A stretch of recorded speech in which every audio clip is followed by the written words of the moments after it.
கண்டுபிடிச்சிட்டாங்களே madam. நிலக்கரி பாருங்கள், அது வந்து கன்வேயர் பெல்ட் போது பாருங்களேன். அது கறி தெரியுது பாருங்க. இங்கேருந்து பாருங்கள், அது கறி தெரியுது பாருங்கள். அதுவும் படிக்கட்டாக வச்சு 300 அடி கீழே தான் இது கறி. ஒவ்வொரு படிக்கட்டாக வெட்டி கொண்டு வராங்க. இது கன்வேயர் பெல்ட் இருக்குது பாருங்கள். அந்த பெல்ட் கன்வேயர் பெல்ட்டு. அது இல்லை, அது கறி தெரியுது பாருங்க மேடம். கறி மண்ணோடு சேர்ந்து எடுத்துருக்காங்க பாருங்கள். அது உள்ள ஆழமாக அப்படியே குறைஞ்சிட்டு போயிட்டே இருக்குது. ஒரு படிப்படியாக குறைஞ்சிட்டு போகும். பெரிய குளத்தில் அந்த படிக்கட்டு கட்டுவாங்களே மேடம், அது மாதிரி அப்படியே நவுத்திக்கினே போயிடுவாங்க. அப்படியே இதில் எடுத்த பிறகு அதை மூடிடுவாங்க. அதில் மண்ணை தள்ளிட்டு அப்படியே அந்த ஸ்டெப்பு போகணும்ல. அப்புறம் ஒரு ஸ்கொயராக எடுத்துகிட்டு வெட்டிக்கிட்டே போயிட்டே இருக்காங்க மேடம். மேடம் அதோ தெரியுது பாருங்க மேடம். அந்த பாய்லர் அதற்கு பாருங்க மேடம். மெட்ராஸ்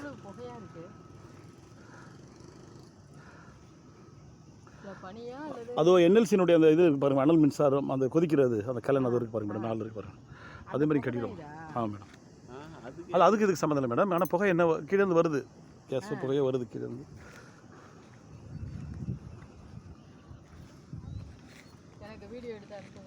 சரிங்க மேடம்.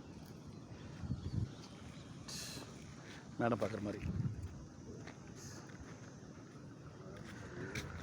ஐயோப்போ, எவ்வளோ ஆழத்துலேருந்து நிலக்கரி வருது.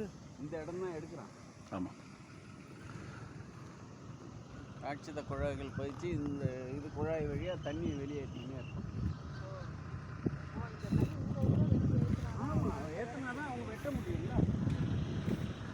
தண்ணியை பம்ப் பண்ணி எடுத்துடுறாங்க மேடம். இதுதான் டெக்னாலஜி.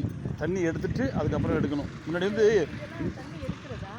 ஆமாம் மேடம், ராட்சச குழாயெல்லாம் போய் தண்ணீரை வெளியேற்றிட்டு தான் அந்த வந்து நிலக்கரியை உள்ளேருந்து எடுக்க முடியும் ஆழத்தில் இருந்து.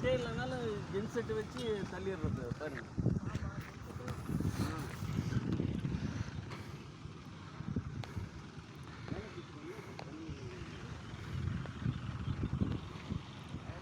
நெய்வேலி நிலக்கரி நிறுவனம் உய்யக்கொண்டாரவி 2வது யூனிட்டில் நிலக்கரி எடுத்து மின்சாரம் தயாரிக்கிற இந்த இடத்தை இன்று இங்கே பதிவு செய்திருக்கிறோம். இது ஒரு நிலக்கரி மின்சாரமான கதை. கருப்பு நிலக்கரியிலிருந்து வெளிச்ச மின்சாரம் கடலூர் மாவட்டத்திலிருந்து நெய்வேலி சுற்றி இருக்கிற உய்யக்கொண்டாரவி என்கிற ஊராட்சியில் கிடைத்திருக்கிற மின் வளம் நிறைந்த பகுதி.